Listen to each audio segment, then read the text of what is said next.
So I'm going to go a little bit against the grain this evening. It gives me great displeasure to have to introduce Harvey Wasserman to you. I wouldn't have to be doing it if Enrico Fermi hadn't split the atom in 1934. I wouldn't have to be doing this if 12 hyped-up mathematicians at Alamogordo hadn't worked developing what they cavaliered referred to as JET. I wouldn't have to introduce Harvey if nuclear energy couldn't be profitable unless it provided bomb-grade plutonium to the atomic weapons industry.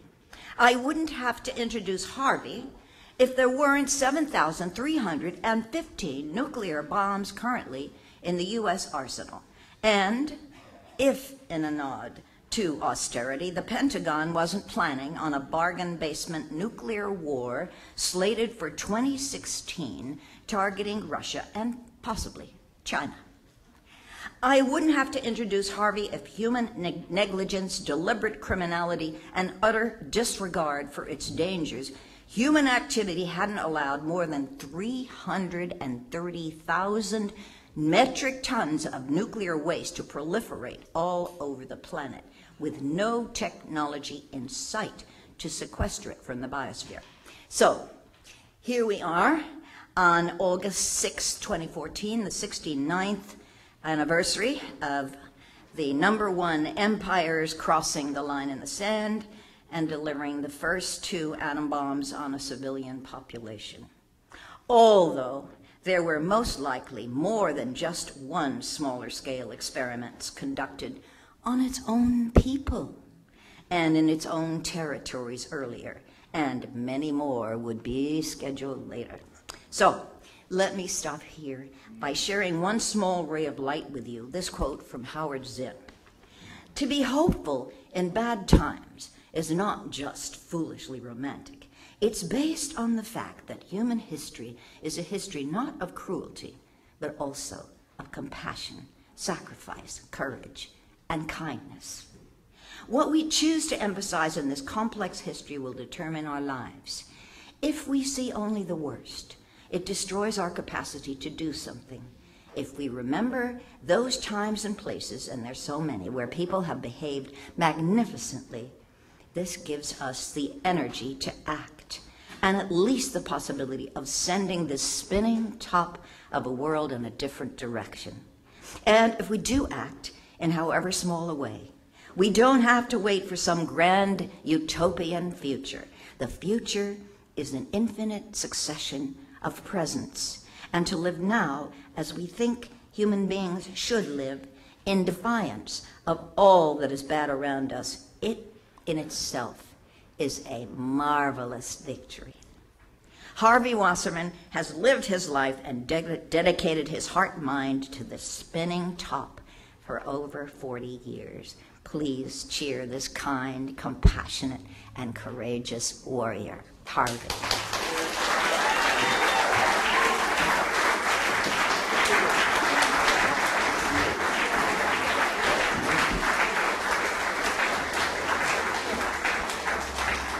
Wow, what a great-looking crowd. I hope you all took the LSD in the punch back there. It's kind of liven up the audience here. I want to acknowledge, before I forget, Dennis Bernstein's here. Where's Dennis? Dennis has been kind enough to have me on his great radio show. I edited a website called nukefree.org, NUKEFREE.org, which is supported by 3 of the greatest people that I've ever worked with, Bonnie Raitt, Jackson Brown, and Graham Nash, and I'd like to give them a round of applause. I really appreciate it. So much in the anti-nuclear movement has happened because of them, and I continue to deeply adore all 3 of them. It's a great thing. Okay, so let's talk here. The way I'm here now is to tell you good news, and then bad news, and then really good news. Okay, so the good news is this: we're winning. We are definitely shutting down the nuclear power industry. It's definitely happened. And from 1968 to 1984, I lived on a hippie farm in western Massachusetts. And one day in December of 1973, the local utility company announced that they were going to build twin nuclear reactors 4 miles from our house. And in the local newspaper, there was an aerial photograph of the Montague Plains, which was where they were going to put it, and then they superimposed a sketch, an artist's rendering of these nuclear plants. And the minute I looked at this, and all of us, we all looked at it instantly and said, we are going to stop this thing, and we are going to end any idea that they're going to bring the bulldozers into the Montague Plains. Now, we were given zero chance to stop these guys. We were just a bunch of hippies on the hill. The utility had come into the town expecting no opposition whatsoever. I mean, there was going to be jobs, tax breaks, excitement, all that great stuff. And we just said, no, we're not going to do it. And so that's when I remember the night I coined the phrase "no nukes." And then this guy from my farm, Sam Lovejoy, knocked over a weather tower as a protest. Some of you may know about. We made films, we organized, we wrote books. Anna Georgie wrote a wonderful book called No Nukes. And we just kicked them right out of town. They never got the bulldozers in. And you can go to the place where they were going to build this thing and just lie down, and it's perfectly quiet, and there are birds flying over, and it's next to the Connecticut River, and we just won. Now, in 1974, Richard Nixon, remember Richard Nixon? Where is he now that we need him, right? He announced in the middle of the Arab oil embargo that there would be 1,000 commercial reactors in the United States by the year 2000. 1,000. That would have been about 100 in California, if you can imagine 100 commercial reactors in the United States. Now, at the time he made this announcement, there were about 250 either online, under construction, or on order. And literally from the time he made that announcement, the numbers started to drop. Largely because of our movement in two directions. One, because of our political opposition. We cut off any funding from the federal government, most of the funding, actually, that they would have gotten. And also, we started promoting renewables. And I'm going to talk about that in greater detail. But because of our movement, and don't let anybody tell you otherwise, we cut the number down. They never got over about 120 in the United States, which is way too many, but still, it ain't 1,000. In the year 2000, there were 104, not 1,000. Today, there are 100. We shut 4 reactors last year, including 2 at San Onofre between LA and San Diego. A huge victory. And so one of the things I'm here to urge is that all Californians, and I'm actually becoming a Californian. My family, we actually bought a house in Los Angeles. I don't know, am I allowed to say Los Angeles in this area? We're in Los Angeles. It's actually Valley Village. And there are many explanations why, but the number one is I have a grandson down there. And so we will be oozing out to California as fast as I possibly can.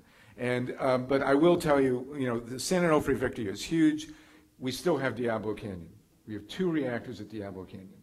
And I want to let you know that there is a really nice place to stay in San Luis Obispo. It's the county jail. I did 3 nights there. I plan on doing more. Back in 1984, we were the late in the day affinity group, and those reactors will be shut. But it should be the #1 priority. People ask me in California, what can we do out here? Shutting Diablo Canyon is a huge deal. It is in a tsunami zone, and it is surrounded by earthquake faults. And, it's an old geyser reactor. Well, they're all old. It's actually a little younger than most of them. It came online in the 80s, so it's a mere whatever. But nonetheless, that should be our focus. If you are really concerned about commercial reactors, it should be Diablo Canyon. Yes, real quick. Lawrence is there, and the Livermore lab needs to be shut. But those are the 2 commercial reactors. I know, it's worth shutting too, absolutely. So, and I know Lawrence personally, and he really needs to go.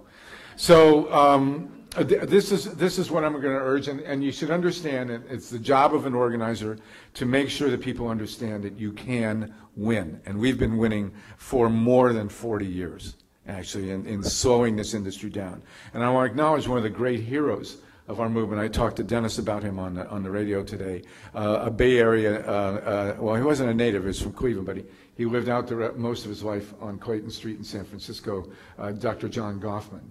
And Dr. Goffman was at Lawrence Livermore. He was a genius, if there ever was one. Deserved 2 Nobel Prizes. He did some of the major pioneering work in LDL cholesterol. I never knew that until after he passed away. But he was also part of the Manhattan Project, and he co-discovered some of the isotopes that made nuclear weapons, unfortunately, and nuclear power possible. And he became the chief health officer of the Atomic Energy Commission.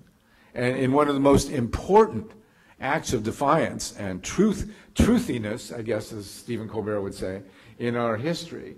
I got to tell this story because, this is Hiroshima Day. This is a major turning point. And very few people understood that commercial reactors could harm people back in the late 1960s, early 70s.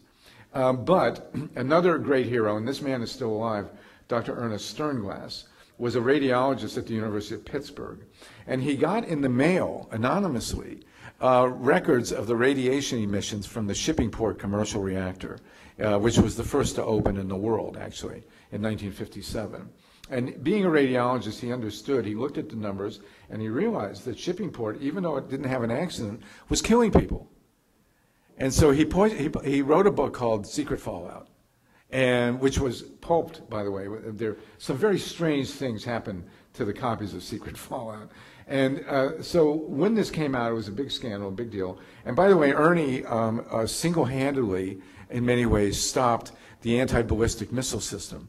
This was in the late 60s. Our plan, the genius American plan, was to put nuclear-tipped missiles around all of our cities. And if nuclear-tipped missiles were coming in, we would shoot nuclear-tipped missiles up and we would blow them up. And that was going to save us, right? So Ernie pointed out a small detail that if you did that, there'd be so much radiation that every child in the United States would basically keel over dead. And the article was published in Esquire, and actually it's generally credited with having turned Congress against the ABM system.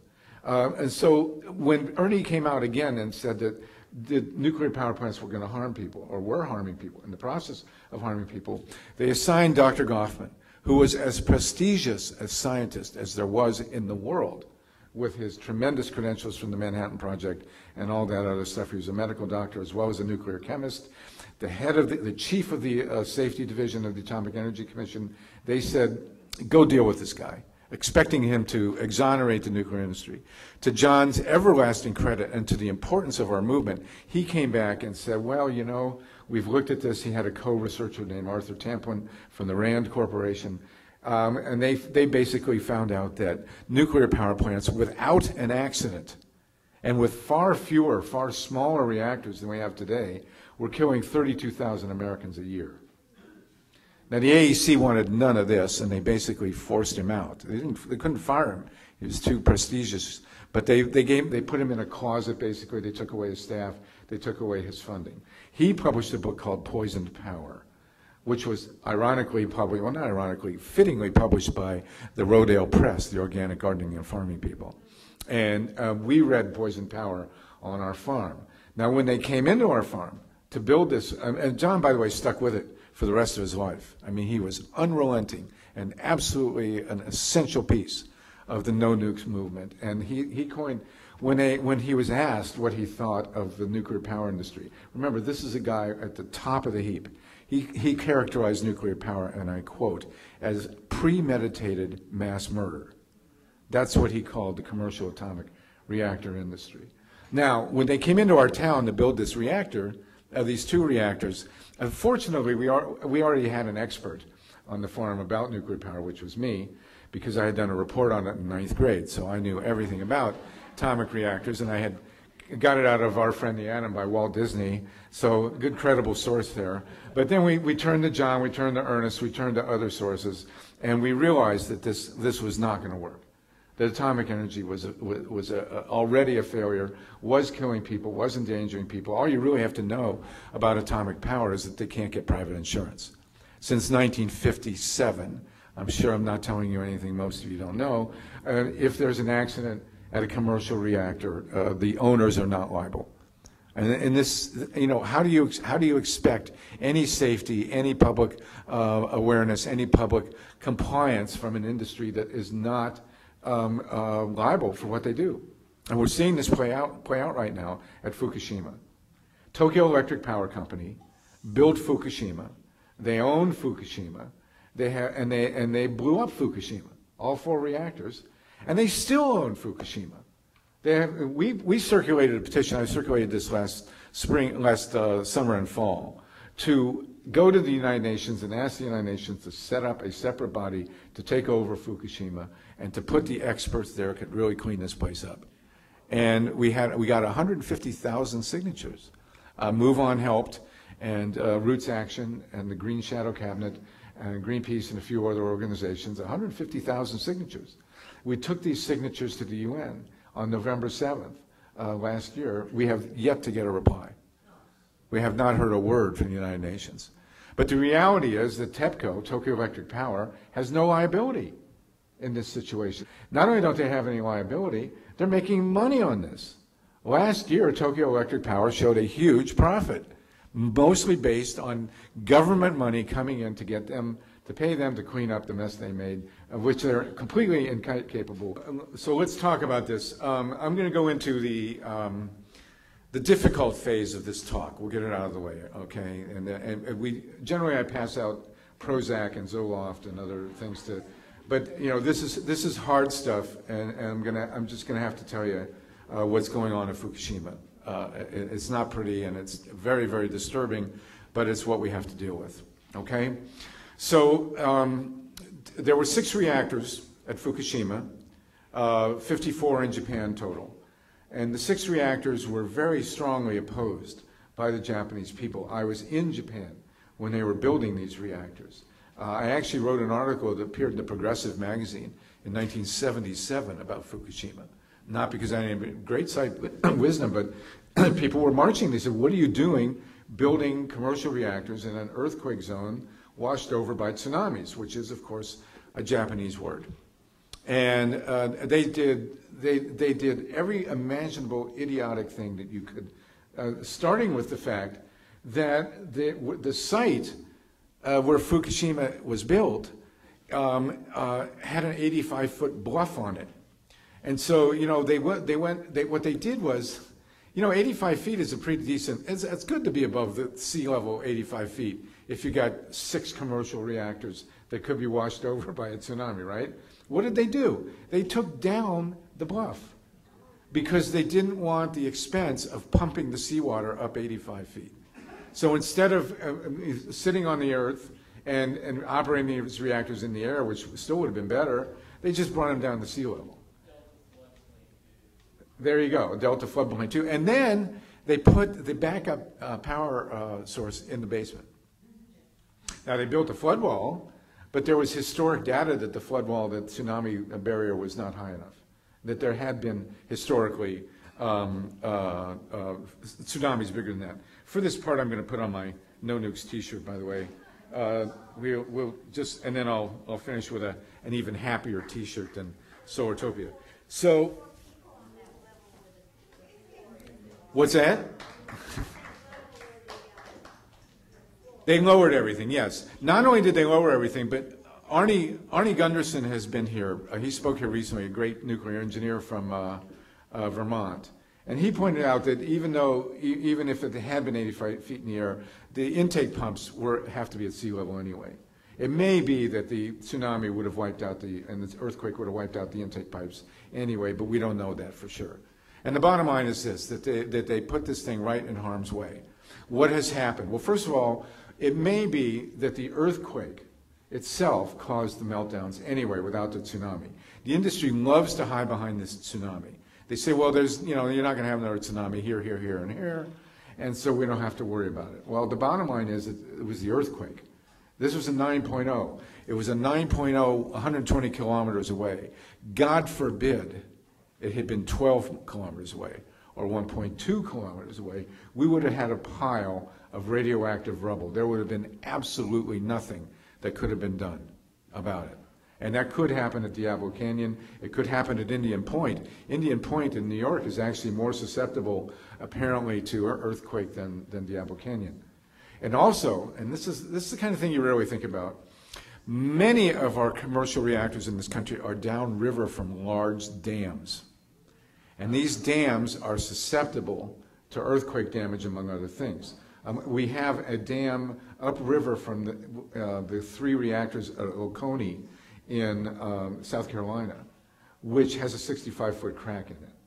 And it is clear that if that, God forbid, that dam broke, the wall of water would exceed the tsunami that hit Fukushima in size. We already had a reactor at Fort Calhoun, which we now call Port Calhoun in Nebraska, which was flooded by the Missouri River a few years ago. So that we've had experience with this already. This is not good news. At Fukushima, units 1, 2, 3, 4, and 5 are general. This is American technology. These are Mark I General Electric reactors. For more than 40 years, the nuclear power industry has been telling us that no commercial reactor can explode. Okay? Now, we had an explosion at 3 Mile Island. We don't know how big it was, actually. And I'm going to have to do this. I'm going to tell a little aside here. At 3 Mile Island, and this is part of our activist community here, at 3 Mile Island there was a woman who had a total obsession with the second reactor. There's an earlier one at TMI-1, which they've been operating, unbelievable. But when they built Unit 2, she got it in her brain that she was going to demand that the containment at 3 Mile Island be able to withstand a jet crash. Now, anybody in here ever fly into Harrisburg besides me? You have, okay.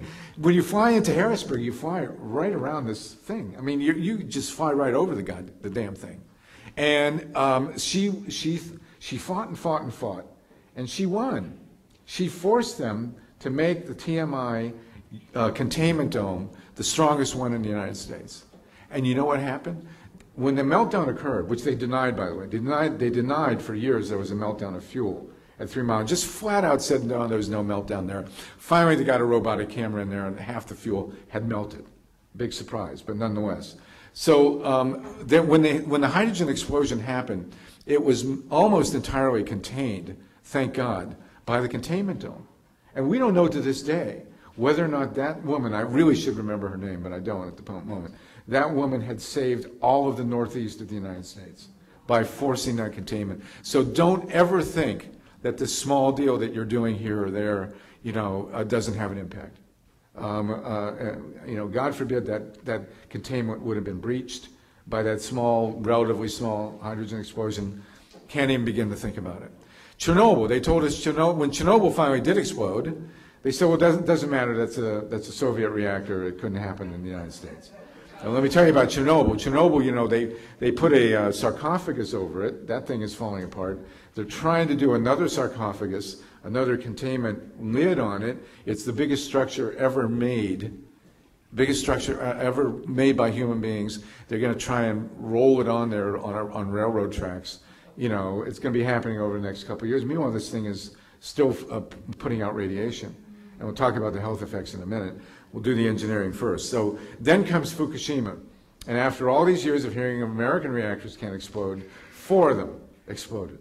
Those are General Electric reactors. Units 1, 2, and 3, the core was in there. And all 3 of these reactors, all 3 of them melted into the ground. We don't know where they are. Now, this is my 41st year of fighting nuclear power. Nowhere before 2011 did we hear anything about multiple meltdowns. People always say, well, what if a commercial reactor melts?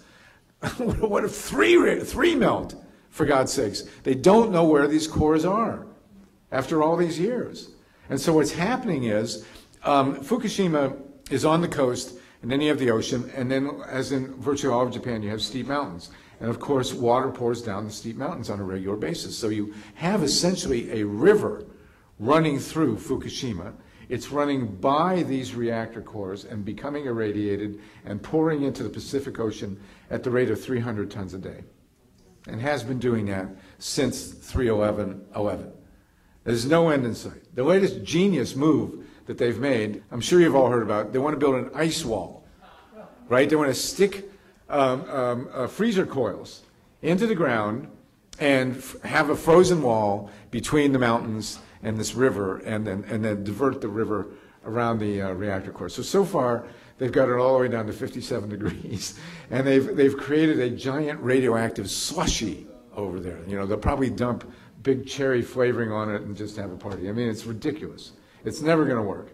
And they were advised, by the way, early on to dig a trench and put in a special radiation absorbent material by Arnie Gunderson, and they wouldn't do it because they said it cost too much. So now we have 300 tons of radioactive water pouring into the Pacific every day. And it may be detectable in California this summer, fall, we don't know. And, you know, and they'll yell that it's not significant. It's insane. It is literally insane what they're trying to do there. And that's only part of it. Now, let's do more. The four explosions of Fukushima, units 1, 2, 3, and 4. In unit 4, the core had been lifted out before the tsunami came and before the earthquake hit. I mean, they were doing routine maintenance. Now, I couldn't make this up. I don't know if anybody here can make this up. In the General Electric Mark I reactors, the spent fuel pool is 100 feet in the air. Should I repeat that? In the General Electric Mark I reactors, the spent fuel pool is 100 feet in the air. Because I guess their idea was that you pull the stuff out and then you swing it over and you don't have to drop it down.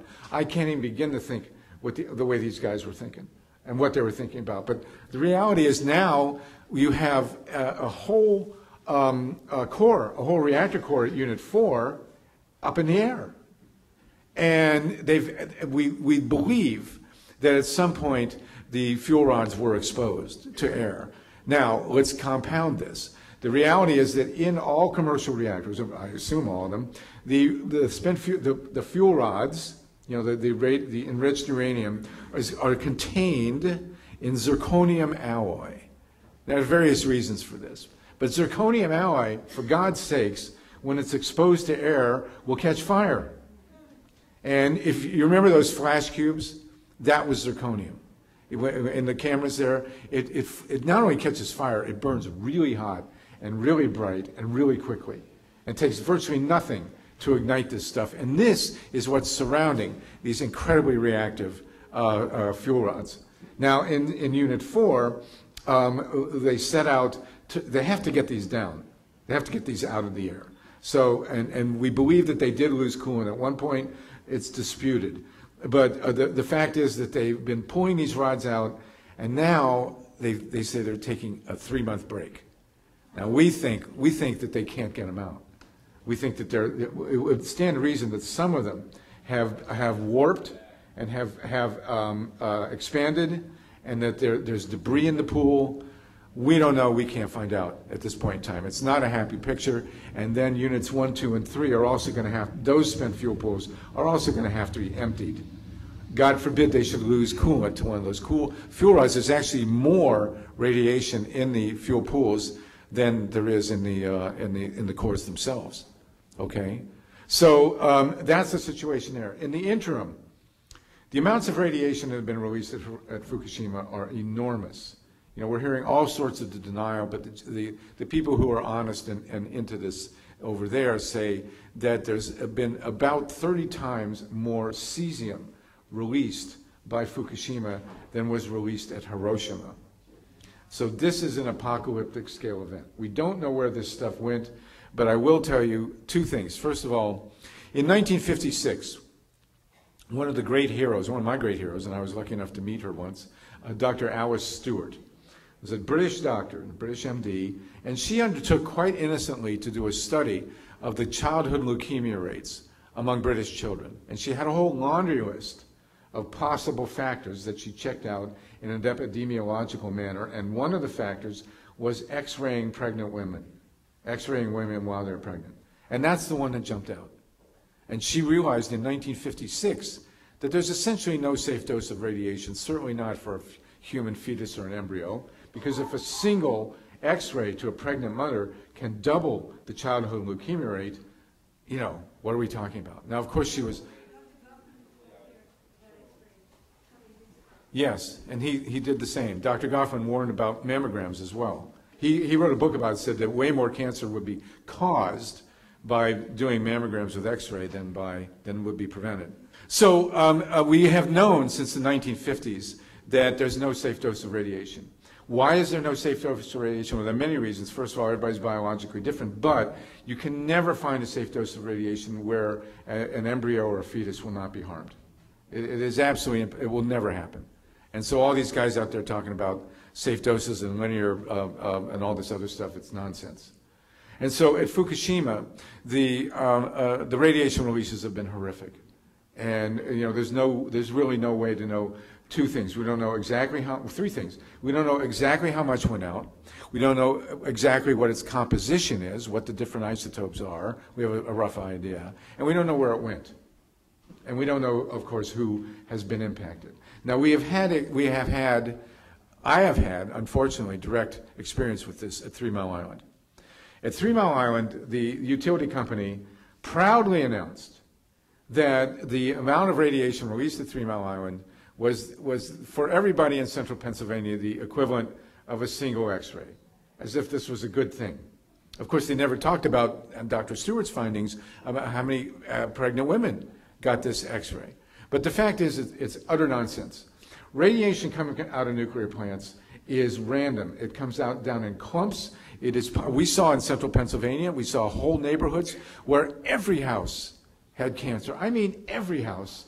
And then a neighborhood a mile away had nothing, because that's just the random way that radiation comes down. We don't know we don't know which isotopes. We don't know who's hit at what time. And so we saw this again at Chernobyl. And by the way, whenever you hear somebody saying that nobody died at 3 Mile Island, do something nonviolent, okay? Because it's one of the worst lies ever told in history. I went into the central Pennsylvania a year after the accident. I may have been the only journalist stupid enough to do that. I sat and I interviewed people. It was the worst week of my life. Every disease you never want to hear about. It felt like I was in a Japanese science fiction film. I guarantee you, hundreds of people were killed at 3 Mile Island. Chernobyl, the same thing, although worse. Chernobyl was much worse. But the radiation came down all across Europe and all through Belarus and Ukraine. And I'm going to say something now which is one of the worst things I've ever had to say. There are areas in Belarus and Ukraine where 20% of the children are healthy. 20% of the children are healthy. Some of you, I'm sure, have seen the pictures of the mutations and all that stuff. It's just beyond tragedy to talk about what's happened to the people downwind at Ukraine, in Ukraine and Belarus. And I will say there has been a study done by 3 scientists, one of whom has passed away. They were Russians, and they compiled the 5,000 studies that were done around Chernobyl and have concluded that more than 1 million people have died as a result of Chernobyl. I was in Russia actually on the 10th anniversary in 1986. I spoke to a gathering in a town called Kaliningrad, and I interviewed many of the soldiers, and this is another staggering number that you have to shake your head at. When I first read it, I thought it was a typo. The Soviets sent 800,000 draftees through Chernobyl after the accident. 800,000. They would run in and they would like mop a floor or clean it or pick something up and then run out. They were only supposed to get less than 90 seconds of exposure. And I met a lot of these guys. They reminded me actually of the old Vietnam vets against the war. These guys were really angry and really savvy, and they were partly responsible for bringing down the Soviet Union. Never underestimate their impact. It was quite devastating. And the impact on their health has been horrifying, as you might guess. Now, in Chernobyl, in Fukushima, it's only 3 years out. But we know now that there is a study being conducted. The one thing the nuclear industry has been really, really good at over the decades is not studying the impacts of nuclear power. And they did a great job at 3 Mile Island. They're following up very well at Chernobyl and at Fukushima. To their chagrin, there is a private university, the Fukushima Medical University. It's funded largely by the government, but they have been doing studies. They're following the health of about 400,000 children in the Fukushima area. So 3.5 years out, we now have a 40 times thyroid cancer rate among children. 40 times. And just about half of these 400,000 children have thyroid abnormalities. That would be cysts, tumors, whatever else is going to come, and it's getting worse. The number will continue to go high as the stuff shows up in children, And I wrote a piece about this, by the way. It's called "Fukushima's Children Are Dying." It's at nukefree.org. And I've yet to get, usually when I put a piece out like that, I get an angry response or somebody like replies direct. Nobody has replied directly to that piece yet. I have not seen a rebuttal, which to me indicates that this is real, and they don't want to do a rebuttal because they can't deny this, and it's horrifying. I also want to mention, by the way, the guy, and I'm sorry I can't pronounce his name, the man who was the is that for me? Oh, okay. The guy who ran Fukushima, the plant manager. If there's ever a single human being that saved millions of lives, it was this guy. I wish to God I could pronounce his name, but he refused to leave during Fukushima. He was ordered to leave, and they were ordered to do a whole bunch of stuff and basically to abandon the plant. And this one guy refused to do it, and he probably saved millions of lives. And he has since died of esophageal cancer, unfortunately. And of course, the owners of the plant say it had nothing to do with Fukushima. So the reality is that we are, and this is absolutely the worst thing I'm going to have to say, is that I am terrified of the water pouring into the Pacific Ocean. This is cesium and many other highly lethal isotopes. And the question is not, are these isotopes potentially dangerous to human life? Of course they are. We know that now. There's no way they're not. There was a test done several months ago. They tested 15 tuna that were caught off the coast of California. All 15 of them showed cesium from Fukushima. It can be traced. So, the industry says, well, it's not enough to harm you. We know it's enough to harm us. Come on. But beyond that, we have to wonder what this radiation is going to do to the ecosystem of the Pacific Ocean. Is it going to bioaccumulate? What will it do to the algae? What will it do to the phytoplankton, to the starfish, to the sea lions, to the herring, to the salmon?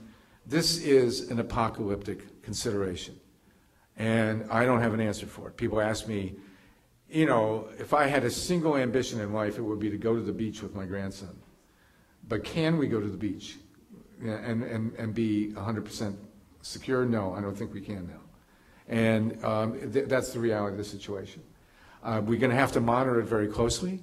And other than that, we've had a Gulf spill now, which was fossil fuel. Now we've had Fukushima. What's going to come next? And so that's where we're at with Fukushima. I think the only thing we can do at this point in time about Fukushima is to continue to pressure some kind of global response. TEPCO, Tokyo Electric Power, should not continue to own Fukushima. They do not have the expertise. They don't have the incentive. These are corporations we're dealing with. If there's a single virus that has infected and threatened the human race, it is the corporation. This entity that has been given human rights but no human responsibilities. There is no built-in financial incentive for Tokyo Electric Power Company to clean up Fukushima. As far as they're concerned, they could stay there forever and make money on it, as they did in 2013. I think they made about $8 billion in 2013. They still own Fukushima. They still have no clear interest as a corporation in cleaning it up. They have no liability.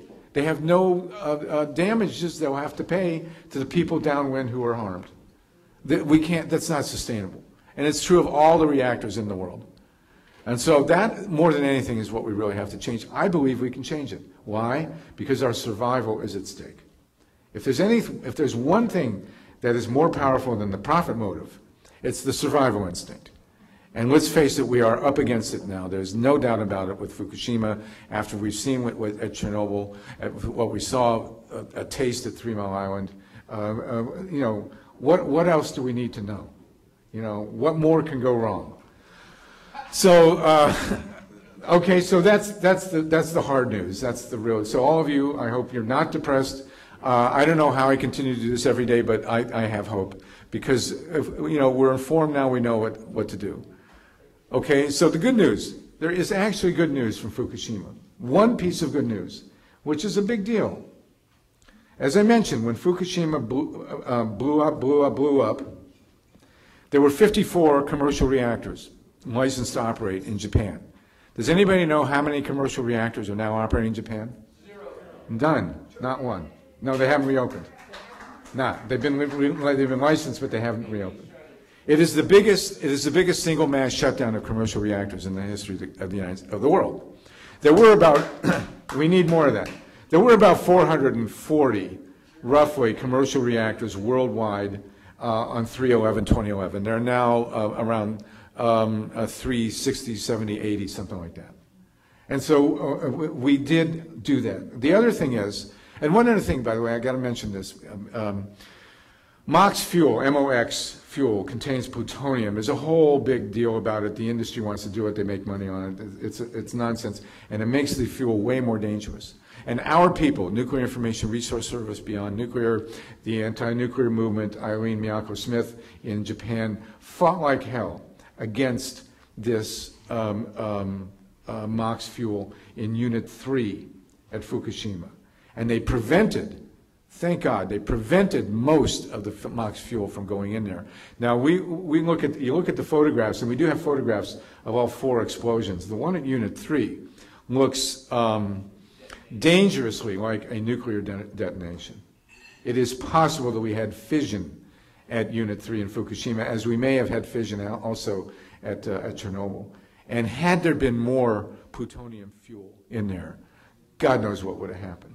And so we can take credit again for saving this situation. It's very, very important. So now, as we move ahead into the good stuff, we do have a rapidly diminishing number of commercial reactors in the world. It is happening. We shut, like I say, 5 last year. This year, Vermont Yankee will shut.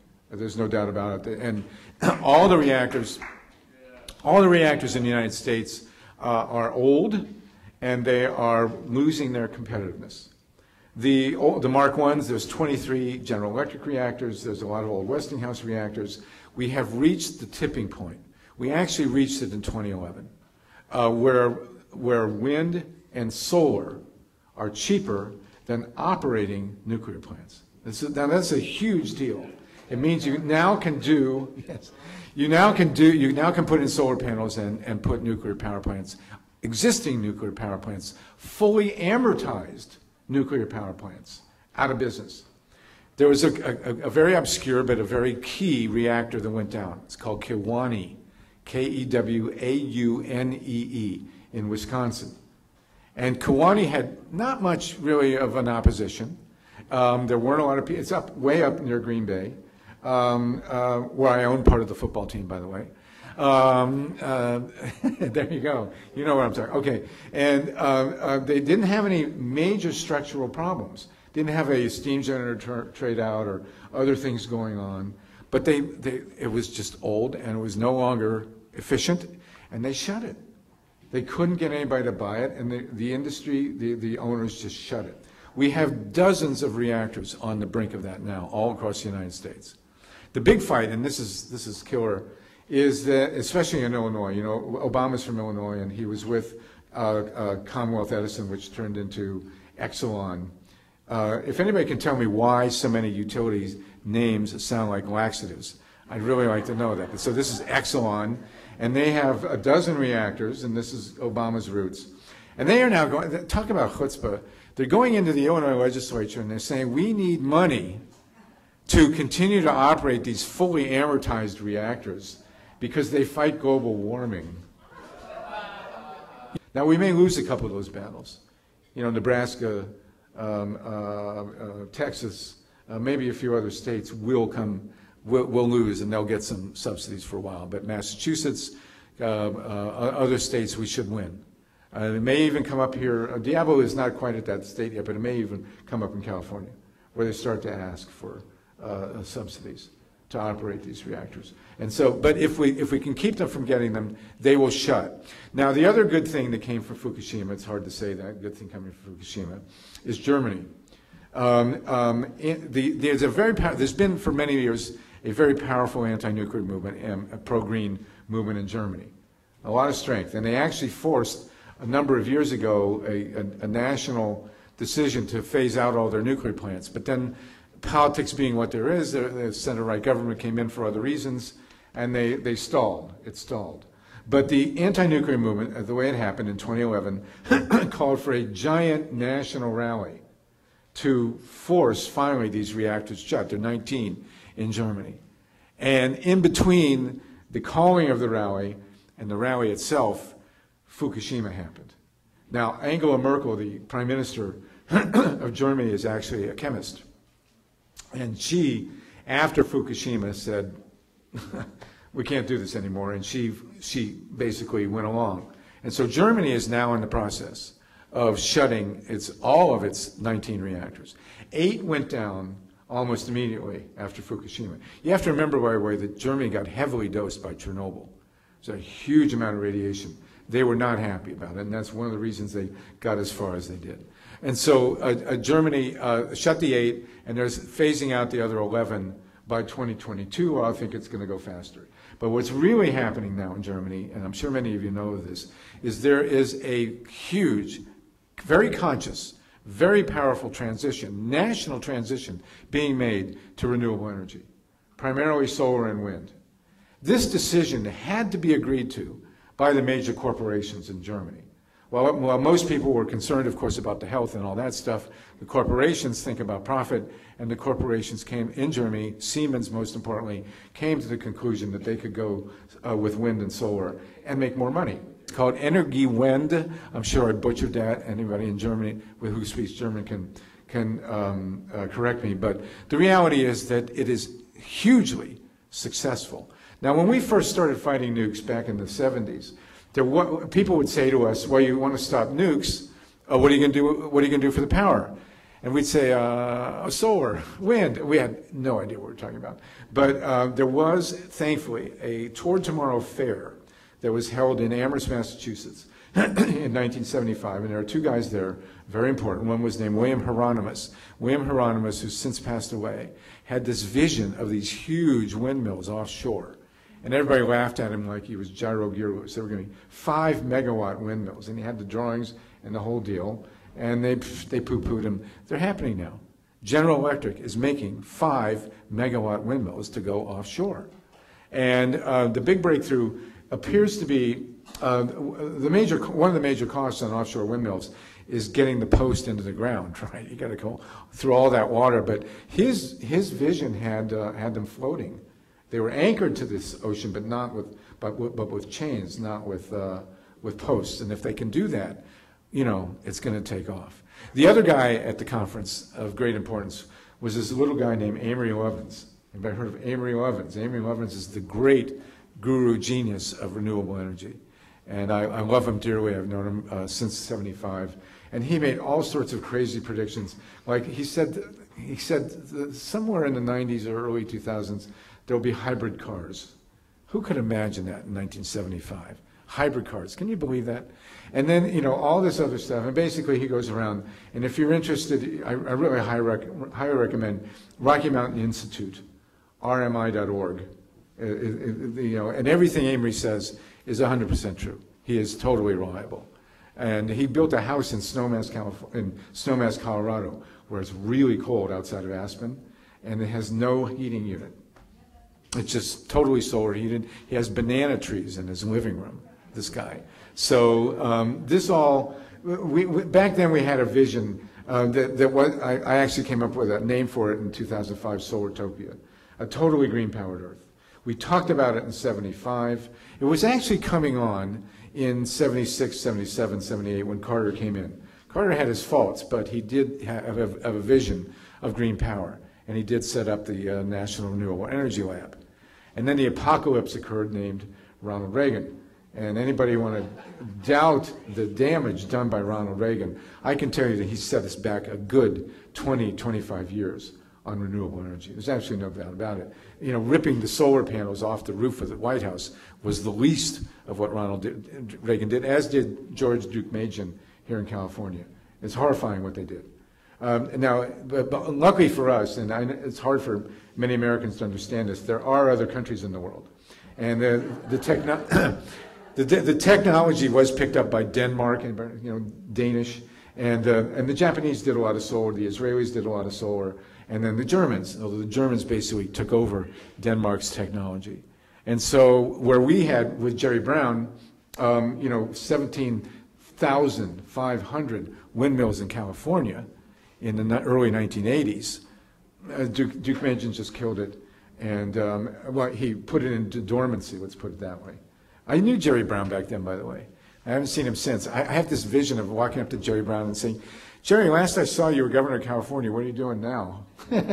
But anyway, he did a great thing, by the way. And I think I got a call on this. When they first put up the windmills here, they put up a bunch at Altamont Pass, right? You all know where Altamont Pass is. Those were bad windmills. They were small, they were fast, they killed a ton of birds. And, it proved that if you really work at it, you can kill birds with windmills. The big windmills, they don't kill birds, maybe one a year. Your car kills more birds than the average commercial windmill. But the ones at Altamont Pass were really bad. They were in a migrating zone, they had latticed tower and fast blades.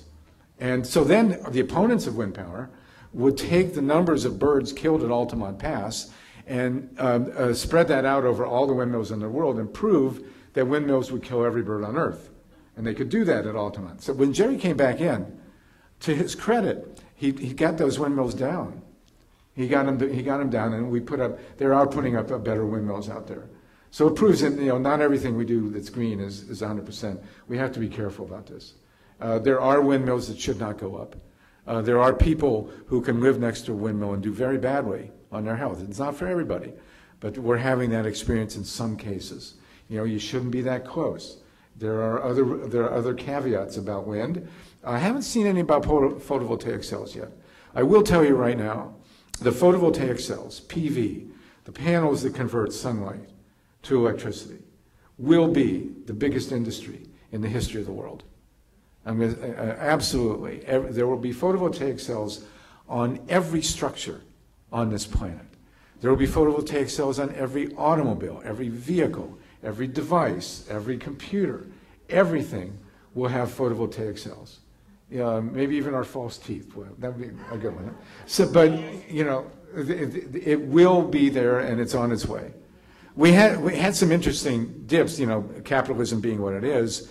The right wing, the anti-solar people love to scream and yell about Solyndra. Got $500 million in government loans and went bankrupt. Why did it go bankrupt? Because the Chinese jumped in. The Chinese determined that they were going to corner the market, the PV market, and they didn't quite do it. You'll never corner the PV market. It's too big. You'll never corner it, but they made a dent, and they did drive a lot of people out. The Chinese. The good news is that they're actually converting now from just manufacturing for the global market to putting PV on their homes. And there's the major decision we face actually in the world right now is by far the highest number of projected commercial atomic reactors are slated for China. It's about 3 dozen on the drawing boards in China. But, and no one else is even close. I don't think anybody else is in double figures even. Russia and India, I think they're both under 10. And nobody else, the French are done, we're done. So, but they're now on the brink of opting to go totally solar. And don't think that there's not a grassroots movement in China. There's a lot of power, a lot of, they had a revolution not too long ago. And there's a lot of grassroots opposition to nuclear and to pollution in China. So whatever we can do to urge the Chinese on, we need to do. It will happen. I also want to mention hemp. And for that, I'm going to put on my final T-shirt tonight. This is the favorite T-shirt I ever did. This is Pot Smoking Patriots. This is George Washington, Ben Franklin, and Tom Jefferson all smoking marijuana, which is highly credible, actually. George Washington, George and Tom both raised prodigious quantities of hemp. They raised a lot of tobacco, but they hated tobacco is really hard to grow. They didn't like tobacco at all. But George imported large quantities of seed from India, and Tom just wrote, about how much he loved raising hemp. And hemp was the #2 cash crop in America before and during and immediately after the American Revolution. #1 being tobacco, which was the more dangerous drug. And so now with the prohibition on marijuana finally starting to end, hemp will come in. And hemp will be a much larger cash crop than marijuana ever was. And it'll be multi-billion. Ben Franklin is on here. Ben Franklin is on here because his first paper mill used hemp paper. So we will have hemp paper, clothing, bird seed, of course, oil, food, hemp food, and all these other things, all these other products. And so as prohibition goes away, it will impact the renewable energy industry.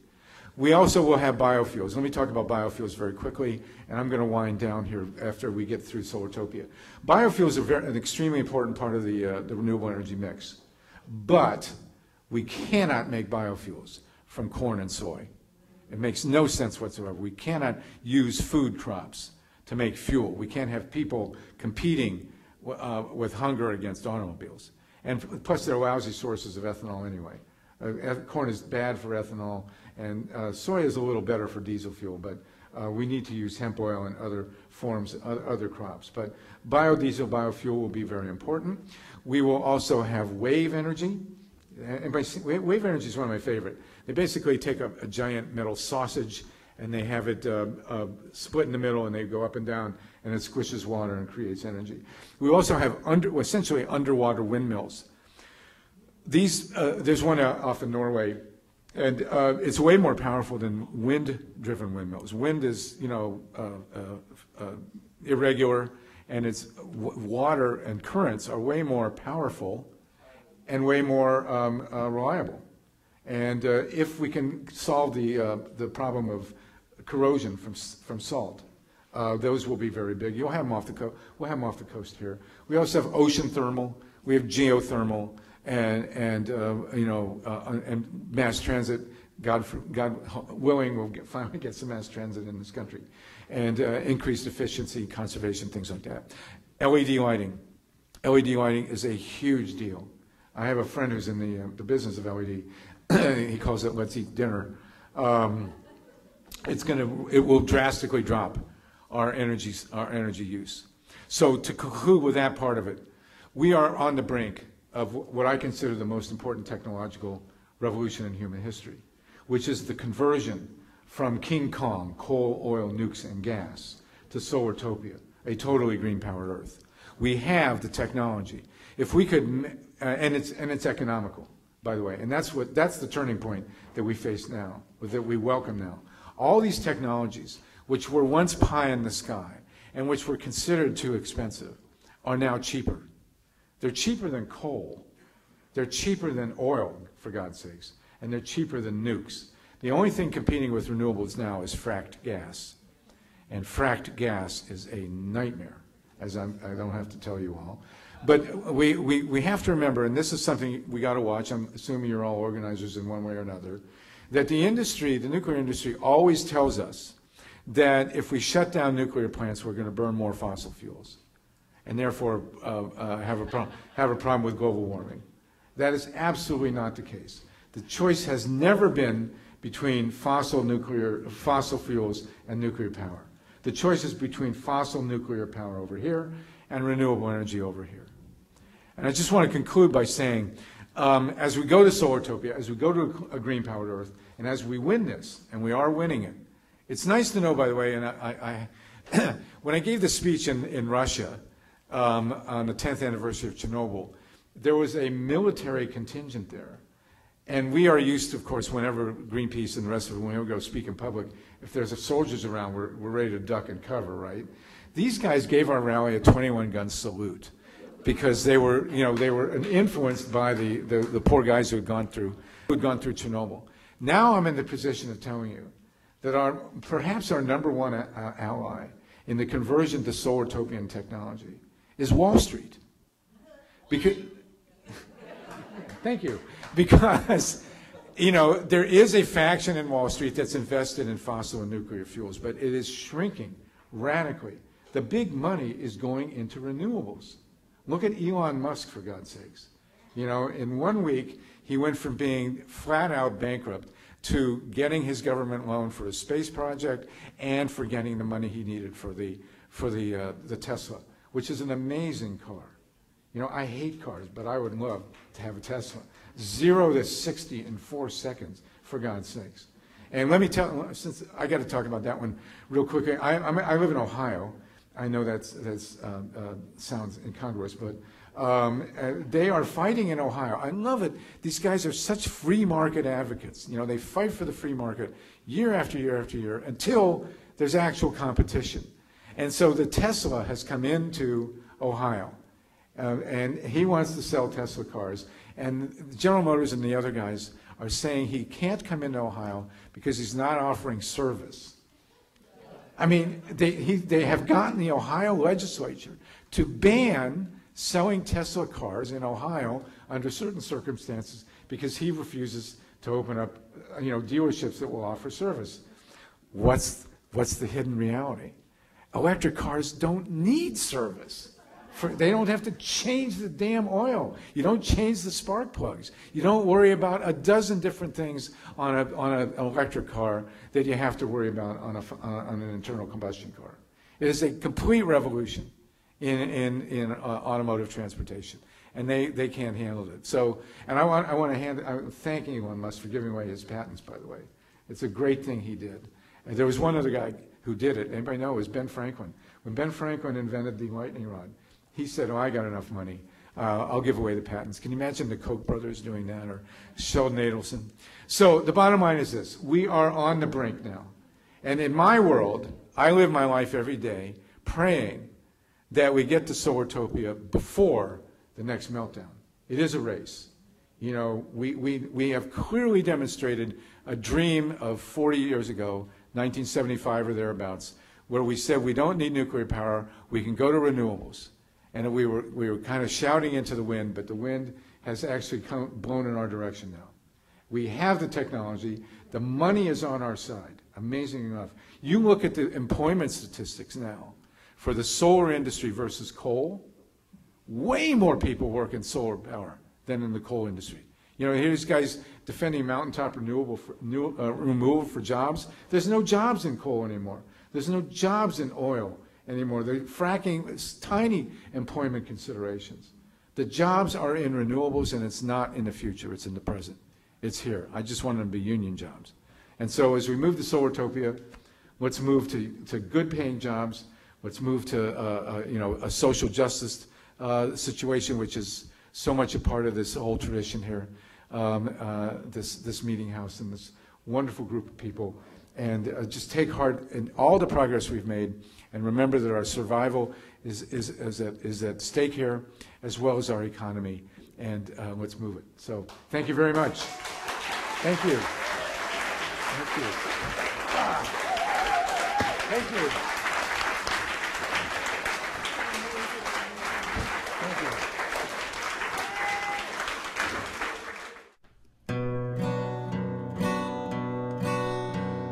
Was there an Adam? Was there an Eve? Or did we evolve from what we conceived? Either way, we got what we needed when the sun shone down on the Garden of Eden. Don't you know we're gonna have a Solartopia, Solartopia, Solartopia. Don't you know we're gonna have a Solartopia all over